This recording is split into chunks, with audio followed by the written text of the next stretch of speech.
ಹೀಗೆ ವಿಶ್ವಾಮಿತ್ರ ಋಷಿಗಳು ಕುಮಾರ ಸಂಭವದ ಕಥೆಯನ್ನ ಹೇಳ್ತಾ ಹೇಳ್ತಾ ಹೋಗಿದ್ರು. ರಾಮ ಕೇಳಿದ, ಕುಮಾರ ಸಂಭವದ ಕಥೆ ತುಂಬಾ ಚೆನ್ನಾಗಿದೆ, ಬಹಳ ಸಂತೋಷ ಆಯ್ತು ನನಗೆ ಕೇಳಿ, ಆದ್ರೆ ಗಂಗೆದೇನಾಯ್ತು ಮುಂದೆ, ಗಂಗೆದೇನಾಯ್ತು ಅಂತ ಕೇಳಿದ. ಅದಕ್ಕೆ ಹೇಳ್ತಾರೆ, ಹೇಳ್ತೀನಿ ಕೇಳಪ್ಪ, ಅದ್ ಮರ್ತಿಲ್ಲ ನಾನು, ಇದಾದ್ಮೇಲೆ ಹೇಳ್ಬೇಕು ಅಂತ ಇಟ್ಕೊಂಡಿದ್ದೆ. ಪೂರ್ವದಲ್ಲಿ ಸಗರ ಅನ್ನುವಂಥ ಧರ್ಮಾತ್ಮ ಇದ್ದ, ಅಯೋಧ್ಯೆಗೆ ರಾಜ ಆಗಿದ್ದ.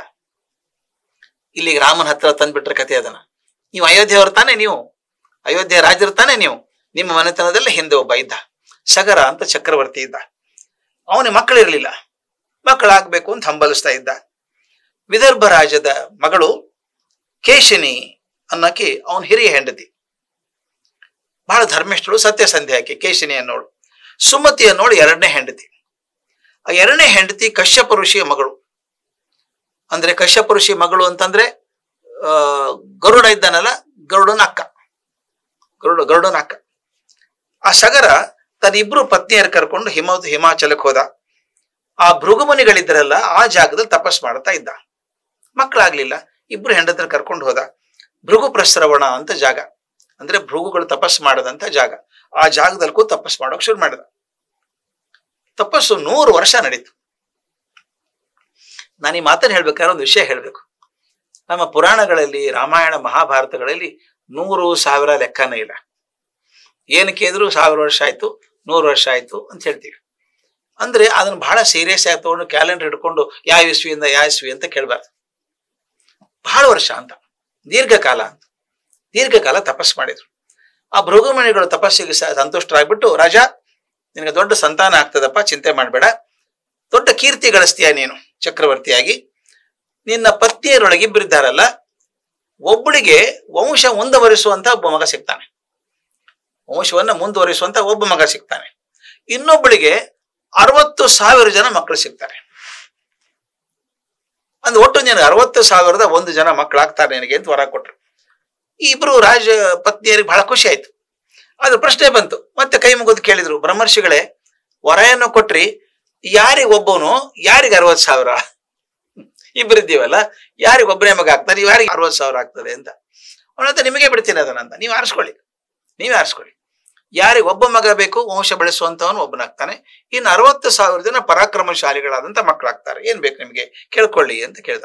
ಆಗ ಕೇಶಿನಿ ಇದ್ಲಲ್ಲ, ಹಿರಿಯ ಹೆಂಡತಿ, ಆಕೆ ಇದ್ಲು, ಒಬ್ಬ ಮಗ ಆದ್ರೆ ಸಾಕು, ನನಗೆ ಸಾಕು, ವಂಶ ಬೆಳೀತವನಿಂದ ಅಂದ್ಲು. ಆಗ ಸುಮತಿ ಏನಂದ್ಲು, ಎರಡನೇ ಹೆಂಡತಿ, 60,000 ಜನ ಪರಾಕ್ರಮಶಾಲಿ ಆದಂತ ಮಕ್ಕಳು ನನಗಿರ್ಲಿ ಎಂದು. ಸಗರ ಪತ್ನಿಯರೊಂದಿಗೆ ಭೃಗು ಋಷಿಗಳಿಗೆ ನಮಸ್ಕಾರ ಮಾಡಿ ಮತ್ತೆ ತನ್ನ ರಾಜಧಾನಿಗೆ ಬಂದ. ಕೆಲವು ಕಾಲ ಕಳಿತು. ಇಬ್ರು ಹೆಂಡತಿರು ಗರ್ಭಿಣಿಯಾದರು. ಕೇಶಿನಿ ಒಬ್ಬ ಮಗನ ಹಡದ್ಲು. ಅವನಿಗೆ ಹೆಸರು ಅಸಮಂಜ ಅಂತ ಹೆಸರಿಟ್ರು. ಆ ಕೇಶಿನಿಯ ಮಗ ಅಸಮಂಜ, ಸಗರ ಚಕ್ರವರ್ತಿಯ ಮೊದಲನೇ ಹೆಂಡತಿಯ ಮಗ ಅಸಮಂಜ. ಮುಂದೆ ಸುಮತಿ ಇದ್ಲಲ್ಲ, ಆಕೆ ಹಡದಾಗ ಒಂದು ಸೋರೆಕಾಯಿ ಅಂತ ಒಂದು ಬುಡ್ಡೆ ಹೊಟ್ಬಿಡ್ತು. ಇದೇನಿದು ಸೋರೆಕಾಯಿ ಅಂತದಾಯ್ತು ಅಂತ ತಾನಾಗೆ ಒಡೆದು ಬಿಡ್ತು. 60,000 ಚೂರು ಆಯ್ತಂತೆ. ಅದನ್ನ ಪ್ರತಿಯೊಂದು ಚೂರನ್ನ ಬೇರೆ ಬೇರೆ ತುಪ್ಪದ ಗಡಿಗೆಗಳಲ್ಲಿ ಹಾಕಿಟ್ರಂತೆ. ಹಾಕಿಟ್ಟಾಗ ಅದು ಮಗು ಆದ್ರು, 60,000 ಮಕ್ಕಳಾದ್ರು ಅಂತ. ಈ ತರದ ಪ್ರಸಂಗ ಮಹಾಭಾರತದಲ್ಲೂ ಬರ್ತದೆ. ಗಾಂಧಾರಿ ಅಸೂಯೆಯಿಂದ ಹೊಟ್ಟೆ ಹೊಸ್ಕೋತಾಳೆ. ನನ್ಕಿಂತ ಮೊದಲು ಕುಂತಿಗೆ ಮಗು ಆಗ್ಬಿಡ್ತಲ್ಲ, ಧರ್ಮರಾಜ ಹುಟ್ಟುಬಿಟ್ಟ, ಇನ್ಮೇಲೆ ಯಾರು ಹುಟ್ಟಿದ್ರು ರಾಜ ಆಗೋದಿಲ್ಲ, ಹಿರಿಯ ಮಗ ರಾಜ ಆಗ್ಬೇಕು ಅಂತ ಇರ್ತದೆ, ನಾನು ಆಗ್ಲಿಲ್ಲ ಅಂತ ಗರ್ಭ ಹೊಸ್ಕೊಂಡ್ಲಾಗ ಒಂದು ಪಿಂಡ ಬಿತ್ತು. ವ್ಯಾಸರು ಬಂದು, ಏನೇ ಮಾಡಿದೆ ನೀನು ಅಂತ, ಪರಾಕ್ರಮಶಾಲಿಯ ಮಗ ಹುಡ್ತಿದ್ದ, ನಿನಗೆ ಅವಸರ ಮಾಡ್ಕೊಂಡೆ ಅಂತ ಹೇಳಿ ಆ ಒಡೆದ 100 ಚೂರಾಗಿತ್ತು. ಆ ಪ್ರತಿಯೊಂದು ಚೂರನ್ನ ತುಪ್ಪದ ಗಡಿಗೆಯಲ್ಲಿ ಹಾಕಿ ಮಂತ್ರಪೂಷಿತವಾದಂತಹ ಗಡಿಗೆಯಲ್ಲಿ ಹಾಕಿದಾಗ 100 ಜನ ಮಕ್ಕಳಾದ್ರು ಅಂತ ನಾವು ಕೇಳಿದೀವಿ, ಕೌರವರಾದ್ರು ಅಂತ. ಅಂದ್ರೆ ಈ ಕಲ್ಪನೆ ಅವಾಗ ಇತ್ತು ಅನ್ಸುತ್ತೆ. ಅದು ಅಂದ್ರೆ ಯಾವುದೇ ಒಂದು ವಸ್ತುವನ್ನ ಬೇರೆ ಬೆಳೆಸಿದಾಗ ಮಗು ಆಗಬಹುದು ಅಂತ ಕಲ್ಪನೆ ಇತ್ತು ಅನ್ಸುತ್ತೆ.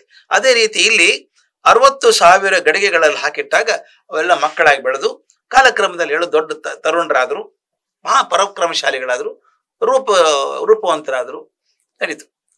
ಆದ್ರೆ ಸರಿಯ ಮಗ, ಹಿರಿಯ ಮಗ ಇದ್ನಲ್ಲ, ಕೇಶಿನಿಯ ಮಗ ಒಬ್ಬನೇ ಹುಟ್ಟಿದವನು, ವಂಶ ಬೆಳೆಸುವಂತವನು, ಅವನು ನಡತೆ ಸರಿ ಇರಲಿಲ್ಲ, ಬಹಳ ಕೆಟ್ಟವನು. ಅವನು ವಂಶ ಏನೋ ಉಳಿತು ಕರೆಕ್ಟು, ಆದ್ರೆ ಅವ್ನು ಬಹಳ ಕೆಟ್ಟ ಹೆಸರು ತರ್ತಿದ್ದ. ಸಜ್ಜನರನ್ನೆಲ್ಲ ಹೊಡೆದು ಹಾಕೋದು. ಅವ್ನು ಹೇಳ್ತಾರೆ, ತಗೊಂಡ ಮಕ್ಕಳನ್ನೆಲ್ಲ ಸಮುದ್ರದಲ್ಲಿ ಹಾಕ್ಬಿಡ್ತಿದ್ದಂತ, ಒಯ್ದು ಅಂತ ಕೆಟ್ಟ ಮನುಷ್ಯ ಅವನು. ಆದ್ರೆ ರಾಜ ಹೇಗಿದ್ದ ಅಂತ ಆಗಿದ್ದ ಕಾಲಕ್ಕೆ ಇವತ್ತಿಗೆ ಹೋಲಿಸ್ಕೋಬೇಕು ಸ್ವಾಮಿ ಅದನ್ನು. ಮಗ ಯಾವಾಗ ಸರಿ ಇಲ್ಲ ಅಂತ ಅನಿಸ್ತೋ ಆಗ ಅವನು ಏನ್ ಮಾಡ್ದ ಗೊತ್ತಾ? ರಾಜ ಆದವನು, ಸಗರ ಆದವನು ಮಗನನ್ನ ದೇಶದಿಂದ ಹೊರಗೆ ಹಾಕಿದ. ಹೊರಗೆ ಹೋಗು ನೀನು ಅಂತ. ಮಗನ್ ಕಾಪಾಡ್ಕೊಳ್ಳಿಲ್ಲ. ಇವತ್ತಿನ ಕಾಲ ನೋಡ್ಕೊಳ್ಳೋಣ ಹೇಗಿದೆ ಅಂತ ಹೇಳಿ. ಮಕ್ಕಳು ಎಷ್ಟೇ ನಾಲಾಯಕರಾದರೂ ಕೂಡ ಅವ್ರನ್ನ ಒಪ್ಪಿಟ್ಟು ನನ್ ಮಗ ಏನ್ ಮಾಡಿಲ್ಲ ಅಂತ ಅವನು ಪಾರು ಮಾಡ್ಕೊಳಕ್ ಹೋಗ್ತೀವಲ್ಲ. ಮಕ್ಕಳು ಎಂತ ಅನಾಹುತ ಮಾಡಿದ್ರು ಅದನ್ನ ಮುಚ್ಚಿಟ್ಟು ಏನಾಗಿಲ್ಲ ಅಂತ ಜಗತ್ತಿಗೆ ತೋರ್ಸೊಳಕ್ ಹೋಗ್ತೀವಲ್ಲ. ಸಗರ ಚಕ್ರವರ್ತಿ ಅವತ್ತು ಹೇಳ್ದ, ನನ್ನ ಹಿರೇ ಹೆಂಡತಿ ಮಗ ಆದ್ರೂ ಅವನೇ ಚಕ್ರವರ್ತಿಗೆ ಬಾಧ್ಯಸ್ಥನಾಗಿದ್ರು ಕೂಡ ಅವನು ಇಟ್ಕೊಳ್ಳಲ್ಲ, ನಡತೆ ಸರಿ ಇಲ್ಲ ಅಂತ ಹೇಳಿ ರಾಜ್ಯದ ಹೊರಗೆ ಹಾಕ್ಬಿಟ್ಟ. 60,000 ಜನ ಉಳ್ಕೊಂಡಿದ್ರು ಮಕ್ಕಳು ಹಾಗೇನೆ. ಅದರಿಂದ ಪ್ರಜಾಪೀಡಿಕರು ಹೊರಗೆ ಬಿಟ್ಟು ಅವನು ಅನ್ಕೊಂಡ ಹಾಗಾದ್ರೆ ಯಜ್ಞ ಮಾಡ್ಬೇಕು, ಒಂದು ದೊಡ್ಡ ಯಜ್ಞ ಮಾಡ್ಬೇಕು, ಅಶ್ವಮೇಧ ಯಾಗ ಅಂತ. ಸಾಮಾನ್ಯವಾಗಿ ಅಶ್ವಮೇಧ ದೊಡ್ಡದು ಅಂತ ಅನ್ಕೋತೀವಿ ನಾವು, ಯಜ್ಞ ದೊಡ್ಡದೇ ಅದು. ಆದ್ರೆ ಮೇಧ ಅಂದ್ರೆ ಕೊಲ್ಲೋದು. ಯಜ್ಞ ಆದ್ಮೇಲೆ ಕುದುರೆಯನ್ನು ಕೊಂದು ಅಗ್ನಿಗೆ ಹಾಕ್ತಾರೆ, ಕುದುರೆ ಸತ್ತೋಗ್ತದೆ.